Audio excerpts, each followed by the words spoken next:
What is up, peeps? Welcome back to more CS News. It's been a busy week with Blast Lisbon ongoing, some upsets here and there, and maybe some things we're not used to seeing from a few players out there. First and foremost, a lot of talk around Donk. Also, more talk around Mouz, who apparently have Team Spirit's number. The only team that can actually beat Spirit is the team that they maybe like to make fun of, as some messages on the Blast servers have been revealed to people, and I would take this with a grain of salt. Obviously, it's some light jokes out there, but some jokes that maybe Mouz took a bit personally, as it was Donk going at someone like Torszi and the Mouz boys as they went back and forth in these chat messages, and then Mouz they served them what they had coming. As it was Torszi saying, hey, you are a bot first. He did fire that off first, and then Shiro goes, I'm the bot, guys. Then Donk says, get more than a 1.1 rating on HLTV with the op.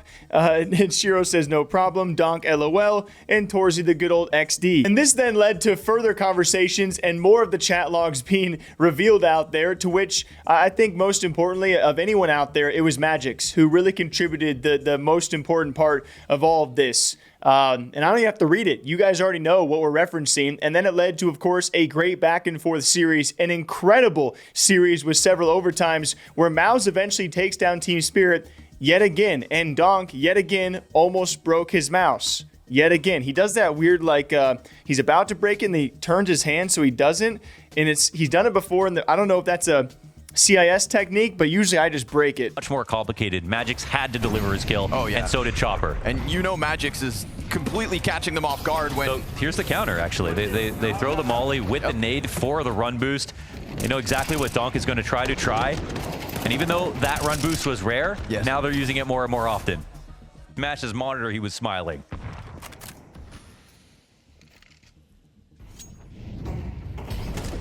Slight utility here for Spirit as well, immediately chucking out a wave of nades. Spinks in between the smokes, takes cave. This is him starting to get that bite on the B site set up. But Donk seeing them crawl up the left side of mid, which might make them feel like they're going A. Donk actually rotates this way. However, still with 3 CTs ready on the B site, you would think this would be good. Molotov, that's forced. Oh, no way! Shiro goes down holding the molly. No, he throws the molly. Spammed. He burns him out, and Spinks just hits him on the headshot with it. He was ready for it. No. Spinks is triple. All of this time, we sat here saying Spinks lacked the impact that he showed us on Nuke, and it turns out he's the closer. On for the ace. Sershin steals it, but what he does is books their tickets to Lisbon, the first team to step forth to the MEO Arena. Mouz beats Spirit not once, but twice. But so far, of all the teams out there to play against Spirit, Mouz doing very well and keeping motivated, although it's Lisbon, double elimination, so Spirit just go to lowers at the point of me recording. We could probably expect maybe a future rematch against these two teams, but Mouz and Spirit has been delivering, to say the least, and hopefully those chat logs, they keep up, and those personalities. We want to keep on expanding on that, all right? Mouz still has some great personalities, all right? Shuhei, where has Shuhei been? So a real good time for Mouz, as they've been doing some great things over there. Maybe not so great of a time though for someone like Cadian, as he posted his career worst LAN performance ever. I believe you also look all time, even including online events. It might have been his second worst event ever. So a very, very poor performance from Cadian, which I hate to see. If you guys don't know, I'm a huge fan. This Astralis lineup continues to be a bit of like back and forth of like, they got to do something.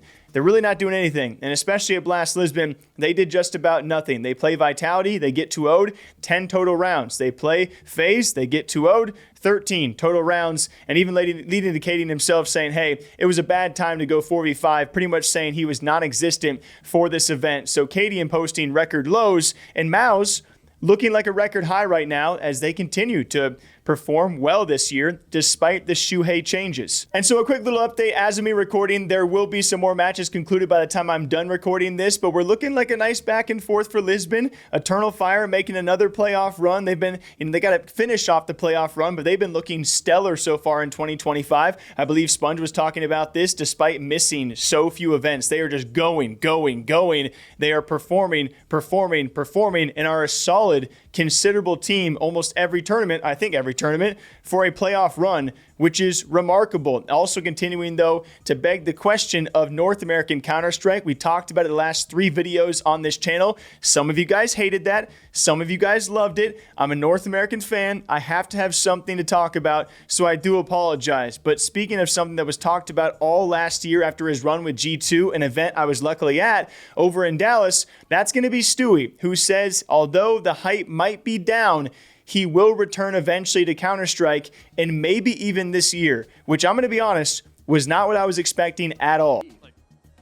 Anyways, look, I know the time frame and the hype of the NA major is very big. It would be nice for me to come back during that time, but all in all, like at the end of the day, I'm gonna come back eventually this year. I'm just not sure when yet. Just kill me full blind, the fuck. I mean, I have other clips out there of Stewie where I quite frankly, I didn't think the money was in it. I think the motivation was in it, and that's nothing to fault him, all right? That's no fault towards Stewie. I am a fan. Whenever he plays, we talk about Aura. We talk about the clips that come from it, and of course, North American can use any resurgence that we need, any resurgence we can get at this point, and I would love to see Stewie back. I was just speaking personally, like when I watch him stream and I watch him play, and if I was him, I didn't think he was motivated to even return to CS. And so if that is the case, I am super excited. Now, who would that be with? Would it be long-term? And could they even make a jab? Obviously, next majors, those runs have already kind of started, right? So would this be a latter half of the year, second major type beat? It does sound that way. But how do you beat IEM Dallas last year if you do return? You got to think about it.